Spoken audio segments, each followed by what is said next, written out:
Hello po, good afternoon po sa lahat ng nag-support sa akin kahit na kunti lang po tayo, kunti lang po kayo guys. Salamat po. Kahit na paano meron naman akong uh, pagtaguyod na content. So sa ngayon guys, nakapokus pa lang ako sa Reels. Sana makuha ko yung monetization kay YouTube ngayon. Maya maya hindi basta-basta makuha ang monetization kung wala kayo guys. Kailangan nating support sa isa't isa. So hindi katulad ng ibang platform guys na madali lang ang pag-monetize. Dito talaga guys, kailangan talaga natin ng content. So salamat sa mga kaibigan ko dito sa YouTube. Salamat sa inyo. So dahil sa inyo o sa mga non-subscriber po at sa mga subscribers ko po dahil sa inyo. So malapit ko nang makamit yung monetization guys sa lahat ng monetization guys. So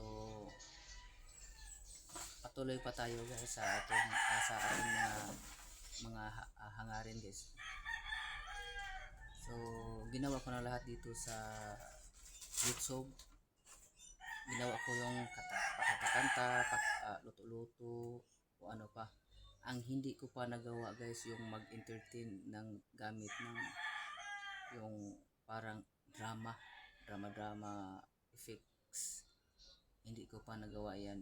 So baka kapag monetize na tayo guys, baka magawa na tayo ng entertainment yung drama effects. So pero at sa ngayon guys, sinubukan ko na umpisa na akong gumawa ng long form video na para sa ads sa in-stream ad. So ito lang muna habang hindi pa ako na monetize guys. So ang hinihintay ko talaga yung ads on reel, ads on short ads. So hinihintay ko yan. Pagkatapos yan yung sana magpatuloy yung in-stream ad. Yun talaga yung inahabol dito guys. Para rin na makatulong ako sa iba, kailangan ko rin ma-monetize muna at saka maging popular dito. Kasi mahirap tayong tumulong sa iba kapag hindi pa tayo ma-popular. So hindi man natin hinangad na maging popular dahil napakahirap. So depende lang yan sa content natin someday. So yan lang muna guys. Abangan ang sunod kong update. Thank you.